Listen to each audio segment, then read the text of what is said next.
Estoy seguro de que ya has escuchado la antigua broma del pastor que dijo, este trabajo sería grandioso si no fuera por la gente. De esta misma forma es en muchas áreas de la vida. La vida sería grandiosa si no fuera por las personas con las que tenemos que tratar.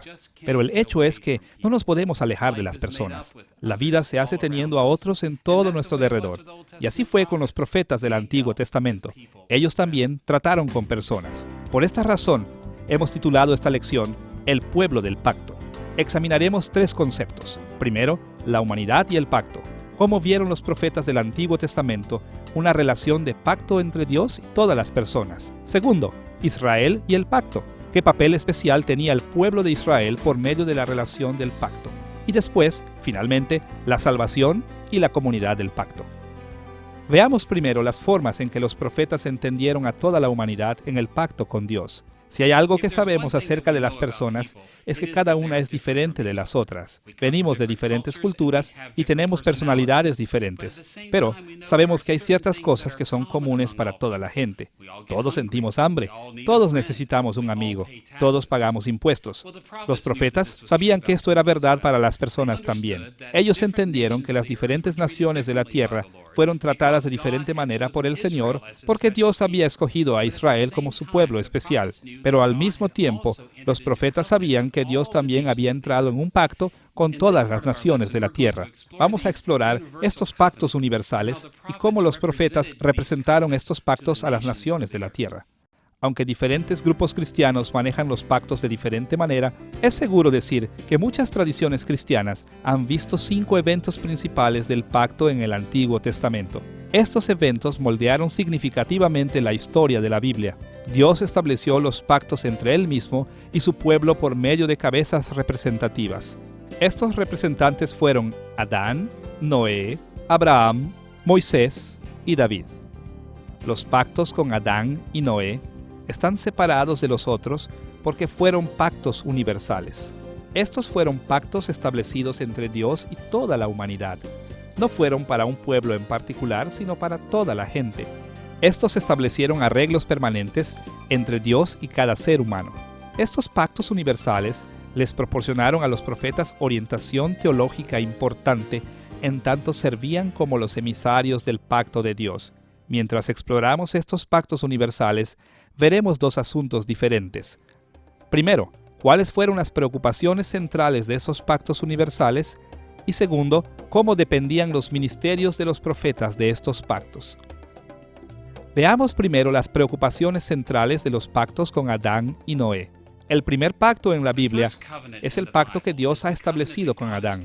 Ahora, este pacto es conocido tradicionalmente como el pacto de obras. En nuestros días, un buen número de teólogos piensan que no deberíamos llamar a este un pacto. El término pacto no es usado en Génesis 1 al 3, y también hubieron muchas obras más involucradas en este pacto hecho con Adán. Quizá es mejor simplemente hablar de esto como un arreglo que Dios hizo entre Él mismo y Adán. Pero en los días de Adán, Dios estableció ciertos pilares que permanecen a lo largo de toda la historia de la Biblia. Por lo menos 3 pilares se establecieron en los días de Adán que duraron a lo largo de toda la historia de la Biblia. Estos pilares eran responsabilidad humana, corrupción humana y redención humana. Primero, Dios ordenó la responsabilidad humana en los días de Adán. Dios creó la raza humana como su imagen en este mundo. Y cuando Dios habló primero de los seres humanos en Génesis capítulo 1, versículo 26, Él dijo estas palabras: «Hagamos al hombre a nuestra imagen y señoree». Todos los seres humanos son imagen de Dios y por lo tanto son responsables de representar su reino en este mundo. Los seres humanos tienen que vivir de manera que honren a Dios en cada parte de la tierra. En base a las Escrituras, los profetas entendieron que todas las personas de cada nación recibieron esta sagrada responsabilidad en los días de Adán. Más aún, el arreglo con Adán también estableció que todos los seres humanos han sufrido corrupción. Como lo ilustra toda la historia de la Biblia tan claramente, los eventos de Génesis capítulo 3 no fueron aislados de las vidas de Adán y Eva. Como el libro de Romanos en el capítulo 5 enseña, por el pecado de Adán toda la raza humana se ha vuelto pecadora y está ante el juicio de Dios. Los profetas no tenían que buscar muy lejos para ver que las naciones del mundo se habían apartado de su Creador y se habían apartado de sus responsabilidades como imagen de Dios. Lo que es más, el arreglo con Adán estableció una esperanza de redención para la humanidad. En Génesis capítulo 3, en el versículo 15, Dios maldijo a la maligna serpiente que tentó a Adán y a Eva. Allí Él prometió que un día la simiente de Eva heriría la cabeza de la serpiente. Los profetas del Antiguo Testamento entendieron que la victoria eventual sobre el mal y la muerte vendría a cada nación de la tierra. Estos pilares básicos de la responsabilidad humana, corrupción y redención, establecieron las estructuras de interacción divina y humana a lo largo de toda la historia. Se extendieron a toda la raza humana.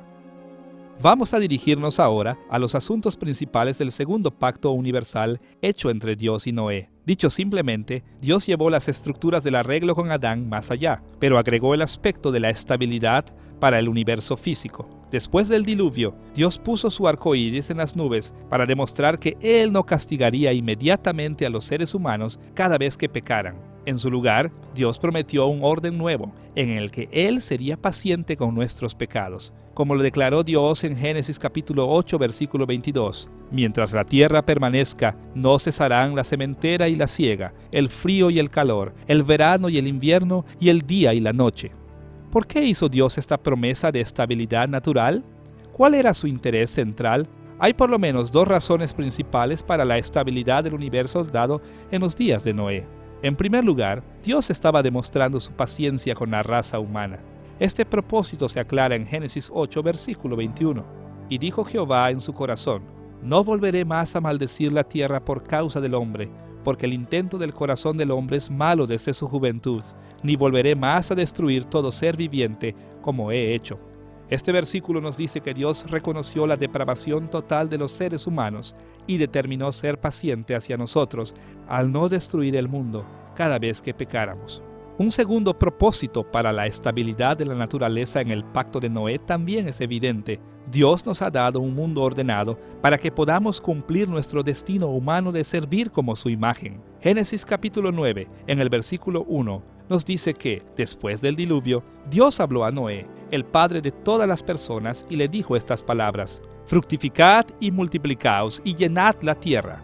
En vuestra mano son entregadas. Basándonos en las palabras que habló primero a Adán en Génesis capítulo 1, Dios afirmó una vez más la responsabilidad de todas las naciones de servir como su imagen. Así que vemos que Dios prometió ser paciente y de proveer un mundo estable para la raza humana de tal manera que todas las naciones de la tierra le sirvieran como su imagen. Los asuntos principales de los primeros pactos de la Biblia son muy similares. Con Adán, Dios ha establecido los pilares de la responsabilidad, corrupción y redención. Con Noé, Él continuó con estos principios juntamente con la paciencia divina y la reafirmación de nuestro destino humano como imágenes de Dios. Ahora tenemos que hacernos una segunda pregunta. ¿Cómo dependía el ministerio de los profetas del Antiguo Testamento de estos pactos universales? Tenemos que admitir que los profetas del Antiguo Testamento no mencionan explícitamente a Adán y a Eva con frecuencia. En su mayoría, la perspectiva teológica que se derivó de los pactos con Adán y Noé está implícitamente detrás de lo que dijeron los profetas del Antiguo Testamento. Quizá la manera más importante en la que los profetas dependieron de estos pactos aparece en la atención que le dieron a las naciones gentiles. Como los emisarios del pacto de Dios, los profetas del Antiguo Testamento enfocaron la mayoría de su atención en la nación de Israel, pero también fueron emisarios a las naciones del mundo, como Dios le dijo a Jeremías, en Jeremías capítulo 1, versículo 5, «Te di por profeta a las naciones». Frecuentemente los profetas se dirigieron a las naciones extranjeras porque fueron emisarios de los pactos universales de Adán y Noé. El asunto profético para las naciones fue en dos direcciones. Primero, los profetas generalmente apuntaban que los pecados de las naciones amenazaban con que el juicio de Dios vendría contra ellos. Por ejemplo, el libro entero de Abdías se dedica a exponer los pecados de Edom y anunciar el juicio divino. Jonás reporta que el profeta ministró a la ciudad de Nínive. Nahum declaró el juicio de Dios en contra de Asiria. Grandes porciones de otros libros se enfocan en la ira de Yahweh en contra de las naciones que no fueran Israel. Muchos pasajes hacen claro que los profetas creyeron que todas las personas eran pecadoras y por lo tanto estaban sujetos al juicio de Dios. Aunque el tema del juicio era prominente al dirigirse los profetas a las naciones, debemos recordar también un segundo tema, el tema de la redención para las naciones. Los profetas frecuentemente hablaron de un tiempo futuro de grandes bendiciones para las naciones de la tierra. Desde ese punto de vista, el futuro mantenía una esperanza de redención para cada tribu y lengua. El plan de Dios no era que únicamente una nación fuera salvada del dominio del pecado y de la muerte. En su lugar, en cumplimiento del diseño original de Dios para la raza humana, Él siempre pretendió redimir personas de cada nación. Por esta razón, los profetas no solamente miraban hacia adelante hasta el día de gran bendición, cuando Israel sería redimido del exilio, sino que muchas personas de las naciones gentiles también participarían en esta gran redención. En Isaías capítulo 25, versículos 6 al 8, el profeta anunció que un día en el futuro, y Jehová de los ejércitos hará en este monte a todos los pueblos banquete de manjares suculentos, y destruirá en este monte la cubierta con que están cubiertos todos los pueblos, y el velo que envuelve a todas las naciones. En Jeremías capítulo 3, versículo 17, aparece un tema similar. Y todas las naciones vendrán a ella en el nombre de Jehová en Jerusalén, ni andarán más tras la dureza de su malvado corazón. Muchos profetas anunciaron que el día vendría cuando aún los gentiles se arrepentirían de su rebelión contra Dios. Ellos vendrían a Israel y encontrarán salvación del juicio divino. Como cristianos sabemos que esta promesa se cumple en la extensión del Evangelio de Cristo por todo el mundo. Él estaba cumpliendo las esperanzas positivas que tenían los profetas del Antiguo Testamento para todas las naciones de la tierra. Así vemos que en los días de Adán y Noé, Dios entró en unos pactos universales que se extendieron a toda la gente. Los profetas del Antiguo Testamento llamaron la atención a las severas violaciones de las naciones en contra de Dios, pero también anunciaron que un día Dios redimiría personas de cada tribu y nación de la tierra. Ya hemos visto que Dios hizo pactos con todas las personas en Adán y Noé, pero ahora vamos a dirigir nuestra atención a Israel como el pueblo especial del pacto de Dios. ¿Qué pactos hizo Dios con la nación de Israel? Frecuentemente mi familia celebra fiestas para los estudiantes del seminario, pero algunas veces la lista es tan larga que no llamamos a cada uno de ellos, sino que seleccionamos algunos estudiantes claves y ellos llaman a los otros. Pues en muchos aspectos, esto es lo que Dios hizo con Israel. Ellos fueron su pueblo clave, y Él llamó a Israel para sí mismo con pactos especiales, de tal manera que Israel pudiera ministrar o llamar a toda la gente hacia Dios. Recordemos que Dios hizo 3 pactos principales con Israel. Él hizo pactos con Abraham, Moisés y David. Cada uno de estos pactos prepararon a Israel en maneras especiales, no solamente para su propia salvación, sino para la salvación de todas las familias de la tierra. Veamos primero el pacto con Abraham. El pacto de Dios con Abraham fue especial porque fue el primero en identificar a Israel como una familia escogida para llevar la redención por gracia de Dios a todo el mundo. ¿Cómo van a hacer esto? Viviendo en pacto redentivo con Yahweh. Debemos ver primero los intereses centrales de este pacto con Abraham y después estaremos listos para explorar las maneras en que los profetas del Antiguo Testamento dependieron de este pacto con Abraham. Podemos resumir el pacto abrahámico como uno en el que Dios escogió una nación especial. El establecimiento de Israel como el pueblo escogido de Dios involucró 2 bendiciones principales de Dios a esta nación. Dios prometió a Abraham muchos descendientes y una tierra especial. En Génesis capítulos 15 y 17, el pacto de Dios con Abraham mostró a Israel la manera de multiplicar muchos descendientes y de tomar posesión de un pedacito de la tierra. Esta multiplicación y posesión de una tierra especial tenía que ser el punto de partida para extender el reino de Dios por todo el mundo. De aquí en adelante, los descendientes y la tierra de Abraham tomaron el escenario central en la historia de la Biblia. Hemos visto que se le prometieron a Abraham muchos descendientes y una tierra especial. Y ahora debemos preguntar, ¿cómo confiaban los profetas del Antiguo Testamento en este pacto con Abraham? Una y otra vez los profetas del Antiguo Testamento se basaron en los principios del pacto entre Dios y Abraham. La importancia que tenía este pacto se asume a través de todos los profetas. Ellos hablaron frecuentemente de la promesa de la tierra y de la promesa de una multitud de descendientes. En Isaías capítulo 41, versículo 8, El profeta Isaías se refiere a la nación de Israel de esta manera: descendencia de Abraham, mi amigo. En el pensamiento de Isaías, la nación de Israel en sus días era la que tenía derecho a heredar el pacto con Abraham. De manera similar, Oseas alude al pacto con Abraham. En el capítulo 1, versículo 10, dice que, con todo, será el número de los hijos de Israel como la arena del mar, que no se puede medir ni contar. Las alusiones como estas demuestran que los profetas dependían grandemente del pacto con Abraham.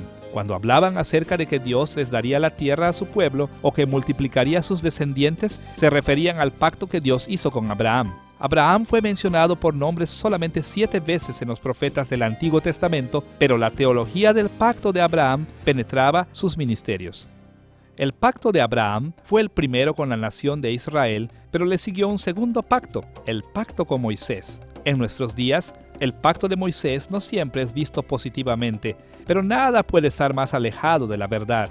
El pacto de Moisés juega un papel vital en la redención positiva de la raza humana. Una vez más, debemos echar un vistazo a los intereses centrales del pacto de Moisés y entonces considerar cómo dependieron los profetas del Antiguo Testamento de este pacto. El arreglo con Moisés se enfoca en la ley de Dios. La ley de Dios proporcionó regulaciones que gobernaban la vida de pacto en Israel. Este pacto aparece más explícitamente en Éxodo capítulos 19 al 24, donde el pacto fue iniciado con el libro del pacto y los 10 mandamientos. También aparece en las regulaciones de adoración del libro de Levítico. El libro de Deuteronomio registra la renovación del pacto de Israel cerca de la muerte de Moisés. Dicho simplemente, el pacto de Moisés se enfocó en las regulaciones de la vida del pacto, las leyes que dirigirían a la bendición y maldición de parte del gran soberano divino. ¿Cómo dependían los profetas del pacto con Moisés? Los profetas del Antiguo Testamento estaban profundamente endeudados con Moisés y su ley, ya que ésta proporcionó las normas principales por las que los profetas criticaron a la nación de Israel. Los profetas fiscalizaron según el pacto al recordarle a Israel de su responsabilidad de ser fiel a la ley de Moisés. Como veremos en la siguiente lección, aún las bendiciones y maldiciones específicas que anunciaron los profetas al pueblo de Dios, aún estas vinieron principalmente del pacto con Moisés. Cuando Isaías quería indicar que la gente había sido infiel al Señor, apelaba a la ley de Moisés como el estándar de autoridad. Como dijo en Isaías capítulo 5, versículo 24, «Ellos han rechazado la ley del Señor Todopoderoso». Este tipo de referencia a Moisés y a su ley aparece innumerables veces en los profetas, porque los profetas del Antiguo Testamento fueron emisarios de Dios para exigir cuentas a Israel por las maneras en las que habían violado el pacto con Moisés. El pacto final del Antiguo Testamento dado a Israel como nación fue el pacto con David. El pacto de Abraham se enfocó en los descendientes y en la tierra. Moisés le dio atención a las leyes para vivir en la tierra. Después de Moisés, Dios hizo un pacto especial con David, el rey de Israel. Una vez más, debemos ver los intereses principales de este pacto y después ver cómo los profetas dependieron de él. El pacto con David se enfocó en edificar al pueblo de Dios como un enorme imperio. El pacto con David aparece en el segundo libro de Samuel, capítulo 7, en el Salmo 89 y en el Salmo 132. Estos pasajes aclaran que un aspecto vital del pacto fue el establecimiento de la familia de David como la dinastía permanente sobre el pueblo de Dios. La familia de David ciertamente tuvo problemas y fracasos, pero Dios escogió a esta familia para ser la dinastía sobre su pueblo por siempre. Los descendientes de David establecerían un día un reino de salvación para todo el mundo. Sin necesidad de decirlo, este pacto ofrecía al pueblo de Dios un brillante futuro de victoria y dominio sobre la tierra. Y aún como cristianos de hoy, seguimos a Jesús como nuestro Rey, porque Él fue el gran hijo de David, cuyo reino nunca terminará. Ahora debemos hacernos otra pregunta. ¿Cómo dependían de este pacto con David? Los profetas del Antiguo Testamento frecuentemente se refirieron al pacto con David al ministrar a Israel. En lo que concernía a los profetas, Dios prometió que eventualmente el reino de David sería un reino magnífico a nivel mundial. Ellos creían esto con todas sus fuerzas y predijeron que pasaría algún día en el futuro. En Amós capítulo 9 versículo 11 El profeta describe los días de la restauración después del exilio de esta manera: en aquel día yo levantaré el tabernáculo caído de David y cerraré sus portillos y levantaré sus ruinas y lo edificaré como en el tiempo pasado. Los profetas muchas veces hablan de esta manera acerca del pacto davídico. Este pacto fue tan importante para ellos que mencionan a David por nombre 34 veces. Seríamos negligentes si no mencionamos que los profetas del Antiguo Testamento también estaban conscientes de un pacto que todavía estaba en su futuro. Me refiero aquí al nuevo pacto con Dios hecho a través de Cristo. ¿Cuáles fueron los intereses principales de este nuevo pacto? El nuevo pacto puede caracterizarse por una palabra: cumplimiento. Todas las promesas dadas al pueblo de Dios en los pactos anteriores con Abraham, Moisés y David iban a realizarse en el período del nuevo pacto. El pueblo de Dios sería numeroso y heredaría la tierra entera. La ley de Moisés será escrita en el corazón y obedecida desde el corazón. El hijo de David reinará en el trono por siempre. ¿Cómo fueron influenciados los profetas por este nuevo pacto? Los profetas del Antiguo Testamento anhelaban el día de este gran pacto. Por ejemplo, Jeremías habló del nuevo pacto en Jeremías capítulo 31, versículo 31. He aquí que vienen días, dice Jehová, en los cuales haré nuevo pacto con la casa de Israel y con la casa de Judá. Jeremías predijo que en los días después del exilio de Israel, Dios renovaría su pacto de maneras dramáticas. El profeta Ezequiel habló de este pacto futuro también. En el capítulo 34, versículo 25, leemos estas palabras: y estableceré con ellos pacto de paz, y daré bendición a ellos. Los profetas ministraron como los emisarios de Dios en anticipación del gran final del pacto por venir. Como aprendemos de los profetas, los veremos anticipando este pacto del Nuevo Testamento una y otra vez. Los pactos que Dios estableció con Israel guiaron a los profetas en todo lo que hicieron. Ellos entendieron que Dios tuvo un papel especial para la nación de Israel y que los pactos con Abraham, Moisés y David y aún el nuevo pacto guiaron a Israel en ese papel especial. Así que cuando los profetas ministran al pueblo de Dios, ellos ministran dentro de los límites de estos pactos especiales que Dios hizo con su pueblo. Hasta aquí, en esta lección acerca del pueblo del pacto, hemos visto que los profetas servían como emisarios de los pactos de Dios con la humanidad en general y con Israel. Toda la gente de la tierra estaba sujeta a los pactos universales con Adán y Noé, pero los israelitas y los gentiles que se convirtieron a su fe estaban en pactos muy especiales con Dios. Ellos eran separados del resto de la humanidad. Hasta este punto, necesitamos ver otro aspecto del pueblo del pacto. ¿Cómo entendieron los profetas la salvación en la comunidad del pacto?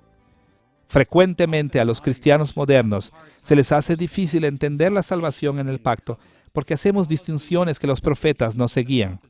Bajo la influencia del reavivamiento, muchas veces dividimos la raza humana en dos grupos ordenados: aquellos que son salvos y aquellos que no son salvos, o los regenerados y los no regenerados. Ahora, no malentendamos. Esa distinción es muy importante porque las personas son una de dos: salvas o no salvas. Pero al mismo tiempo, estas no son las categorías en que los profetas del Antiguo Testamento pensaban. Una de las mejores maneras de comprender cómo entendían la salvación los profetas es hacer distinciones entre tres diferentes tipos de personas en el mundo. Primero, aquellos fuera de la comunidad del pacto de Israel. Segundo, aquellos que estaban en la comunidad visible del pacto de Israel. Y tercero, aquellos que estaban dentro de la comunidad invisible del pacto. Consideremos primero la categoría de aquellos que están fuera del pacto. En realidad, esta es la categoría de personas más obvia que siguieron los profetas. Estas son personas fuera del pacto que Dios hizo con Israel. Cuando Dios escogió a la nación de Israel y le dio sus pactos especiales en Moisés, Abraham y David, esta elección de Israel significó que las otras naciones de la tierra no estaban dentro del pueblo elegido. Con raras excepciones de personas como Ruth y Rahab, los gentiles fueron separados del pueblo de Dios y por lo tanto estuvieron fuera de esos pactos especiales con la nación. Como hemos visto, los profetas creyeron que los gentiles estaban atados a los pactos universales de Adán y Noé. Las estructuras básicas de juicio y redención en estos pactos se aplicaban a todas las naciones. Pero al mismo tiempo, durante los días del Antiguo Testamento, aquellos que estaban fuera de la comunidad del pacto o fuera de la relación de pacto especial de Israel con Dios, estas personas fueron cortadas de la posibilidad de la salvación. Su pecado les había dejado sin esperanza en el mundo. Pablo habló de esta manera en el libro de Efesios. En Efesios capítulo 2, versículo 11 y versículo 12, él dice estas palabras: Por tanto, acordaos de que en otro tiempo vosotros, los gentiles en cuanto a la carne, en aquel tiempo estabais sin Cristo, alejados de la ciudadanía de Israel y ajenos a los pactos de la promesa, sin esperanza y sin Dios en el mundo. Esta era la condición de las naciones gentiles durante los días del Antiguo Testamento. Ellos estaban fuera del pacto y, con raras excepciones, muy distantes de la posibilidad de la salvación que venía por medio de los pactos con Israel. La mayoría de los cristianos tienen un poco de dificultad para entender la categoría de los gentiles como fuera del pacto. Pero yo he encontrado que las dificultades comienzan a surgir cuando nos movemos hacia la segunda categoría de las personas en la perspectiva profética. Las personas dentro de la comunidad visible del pacto de Israel. Cuando hablamos de la comunidad visible del pacto, tenemos en mente a todos aquellos en los días del Antiguo Testamento que fueron parte de la nación de Israel. Esta categoría incluía tanto a los verdaderos creyentes como a aquellos que no eran verdaderos creyentes. Aunque los protestantes antiguos usaron diferentes términos que los profetas usaron, los teólogos protestantes han descrito a la iglesia de maneras que hacen paralelo a la manera de pensar del profeta acerca de la comunidad del pacto de Israel. Me refiero aquí a la designación tradicional de la iglesia visible. Desafortunadamente, esta terminología no se usa mucho hoy día, así que necesitamos ver lo que querían decir con este término de la iglesia visible los protestantes antiguos. La Confesión de Fe de Westminster describe la iglesia visible de esta manera en el capítulo 25 en el párrafo 1. La iglesia visible consiste de todos aquellos por todo el mundo que profesan la verdadera religión y de sus hijos, y es el reino del Señor Jesucristo, la casa y la familia de Dios, fuera de la cual no hay posibilidad ordinaria de salvación. Esta descripción de la iglesia visible nos alerta acerca de dos aspectos de la comunidad visible del pacto. Primero, la iglesia visible incluye más que creyentes verdaderos. Muchas personas que vienen a la iglesia simplemente declaran seguir a Cristo, pero estos creyentes han estado separados del mundo por su asociación de la fe cristiana. Se han hecho miembros de la iglesia, pero todavía no son redimidos eternamente de sus pecados. Más aún, es importante notar los títulos especiales dados a la iglesia visible. Suena extraño para nuestros oídos, pero, de acuerdo a la teología protestante tradicional, la iglesia mezclada con creyentes y no creyentes se le puede llamar correctamente la iglesia, el reino, la casa de Dios y la familia de Dios. En vocabulario cristiano contemporáneo, nosotros reservamos estos títulos para las personas que creemos que son verdaderamente regeneradas y aquellos que están unidos irrevocablemente al cielo. Pero de acuerdo a la teología tradicional, estos términos son títulos generales que abarcan a todo aquel que está en la iglesia visible, sean o no verdaderamente redimidos. Cuando leemos a los profetas del Antiguo Testamento, no es difícil ver que ellos pensaron en modo similar acerca de la nación visible de Israel. Por ejemplo, los primeros capítulos de Oseas presentan un notable contraste de términos usados para describir a la comunidad visible del pacto. En el capítulo 1, versículos 3 al 9, Oseas anuncia grandes maldiciones que vendrían sobre el norte de Israel. Lo hace al darle a sus 3 hijos nombres que predicen maldiciones tremendas. Él nombró a uno Jezreel, recordando la destrucción que se llevó a cabo en Israel en los días de Jehú. Este niño simbolizó que Dios estaba amenazando destruir a Israel. Oseas nombró a su segundo hijo una niña, Lo-Ruhamá. Su nombre significa no amada por Dios. Y en este contexto el amor es un término que describe una positiva relación de bendición del pacto entre Dios y su pueblo. Esta niña simbolizaba que la bendición del pacto de Dios pronto sería quitada de la nación. El tercer hijo de Oseas fue llamado Lo-Amí, o no es mi pueblo. Esto simbolizaba la amenaza de que Dios desconocería a su pueblo al retirar las bendiciones de su pacto a la nación de Israel. Sin embargo, Oseas también le dio esperanza a aquellos que estaban por caer bajo el juicio de Dios, el exilio. El profeta aseguró a la nación de Israel que la restauración de la tierra se llevaría a cabo algún día. Para comunicar esta esperanza, Oseas recordó los nombres terribles que le dio a sus hijos una vez más. En el capítulo 1, versículo 10, él dice que Jezreel tomará su lugar una vez más, pero esta vez no quiere decir que Dios peleará en contra de su pueblo, sino que Dios peleará en contra de los enemigos de Israel. Más aún, cuando Dios regrese a los israelitas a sus tierras después del exilio, Él los llamará ahora Ruhamá, amado de Dios, de acuerdo al capítulo 2, versículo 1. En aquel día, aquellos a los que se les llama no es mi pueblo, se convierten en a mí, mi pueblo. Es importante ver que Oseas habla de la comunidad visible del pacto en términos contrastantes. El resto de las escrituras aclara que Oseas no está hablando de las personas como si tuviera la salvación, después la perdieran y la obtuvieran de nuevo. Más bien, este es un lenguaje de pacto.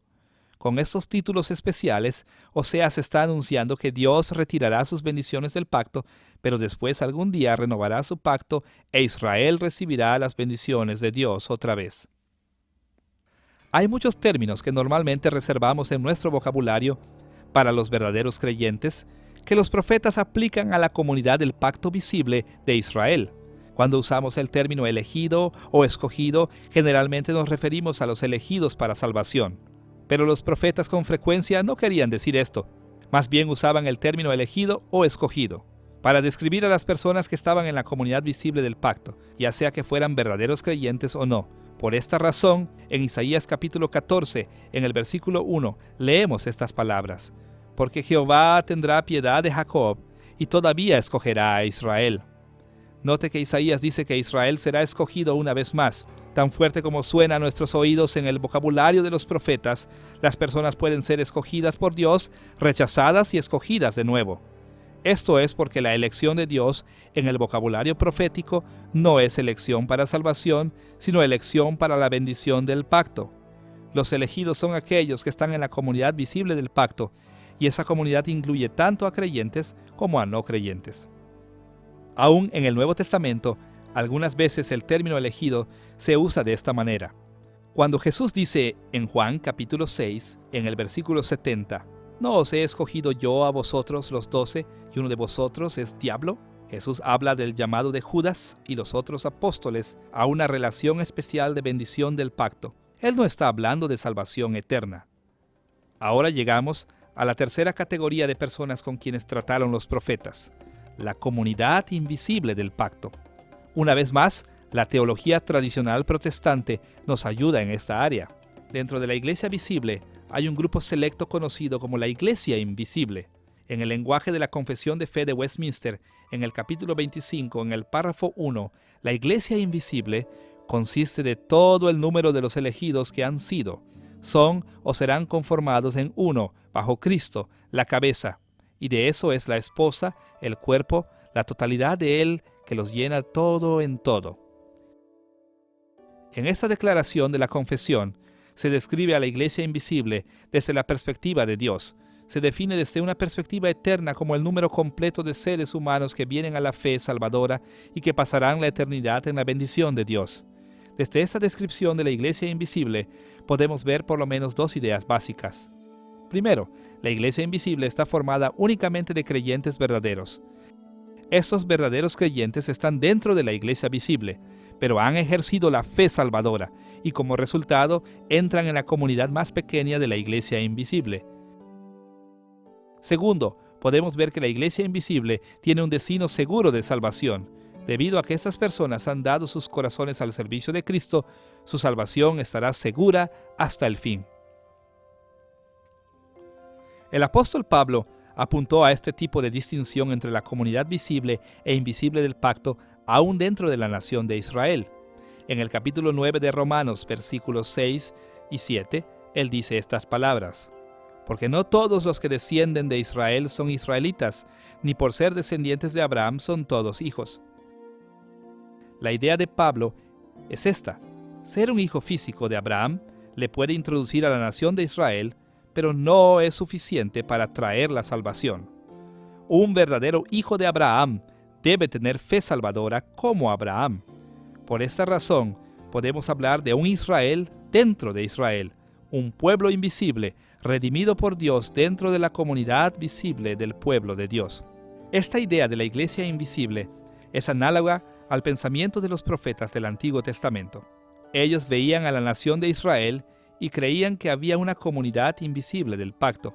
Algunas personas dentro de la nación de Israel siempre eran fieles. Ellos eran el remanente fiel porque habían ejercido la fe salvadora. Sus destinos eternos estaban seguros, aun cuando la nación como un todo pasaba por tiempos de juicio terrible. Esta distinción de un pueblo redimido dentro de la comunidad visible del pacto se hace clara en un buen número de pasajes en los profetas. Una y otra vez, los profetas distinguían entre los israelitas que estaban solo externamente en la comunidad visible del pacto de aquellos que se arrepentían genuinamente y estaban entre los verdaderos creyentes invisibles, cuyos destinos estaban eternamente fijos. En Jeremías capítulo 4, en el versículo 4, leemos estas palabras que se dirigían a la nación visible de Judá. Circuncidaos a Jehová y quitad el prepucio de vuestro corazón, varones de Judá y moradores de Jerusalén, no sea que mi ira salga como fuego. Cuando Jeremías ministró a la nación de Judá, todos los hombres de Israel habían sido circuncidados físicamente. Ellos y sus familias estaban en la comunidad visible del pacto. Sin embargo, Jeremías sabía que el corazón de la mayoría de la gente de Judá no estaba bien con Dios. Así que los exhortó a salvarse de la ira de Dios al circuncidar sus corazones por medio de la fe salvadora. El profeta Ezequiel también ilustra esta distinción muy claramente. En Ezequiel capítulo 18, versículo 31 dice esto: Echad de vosotros todas vuestras transgresiones con las que habéis pecado, y haceos un corazón nuevo y un espíritu nuevo. ¿Por qué moriréis, casa de Israel? Ezequiel habló a personas que eran hijos de Israel, pero esto no necesariamente quería decir que eran personas redimidas. Por esta razón, el profeta llama a un profundo y sincero arrepentimiento del corazón. Cada vez que leamos a los profetas del Antiguo Testamento, debemos recordar siempre el modo en que ellos entendían la salvación en relación con el pacto. Estar en el pacto no era lo mismo que ser redimido o ser salvo eternamente.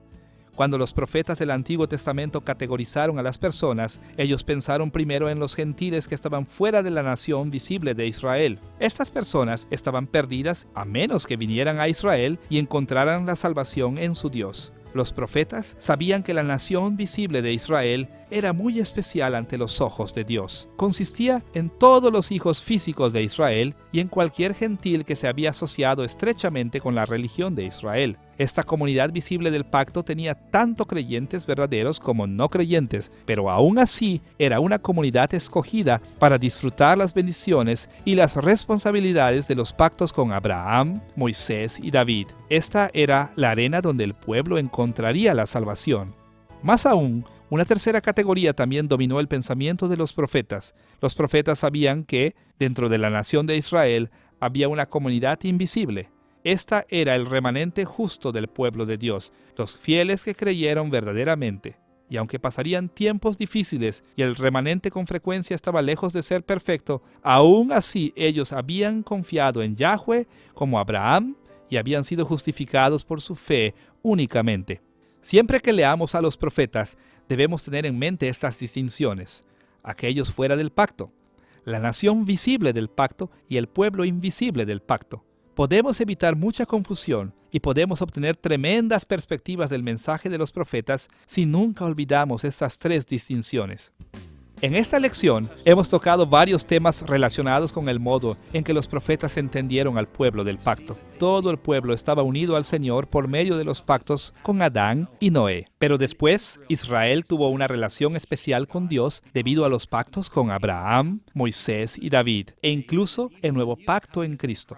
Y notamos también después que los profetas hicieron distinciones que nosotros no hacemos con frecuencia. Ellos pensaron en términos de tres tipos de personas en el mundo: aquellos que estaban fuera del pacto, aquellos que participaban del pacto y después aquellos que eran creyentes verdaderos dentro del pacto. En tanto recordemos estas distinciones y cómo entendían los profetas al pueblo de Dios, estaremos capacitados para entender y aplicar la palabra profética también a nuestros días.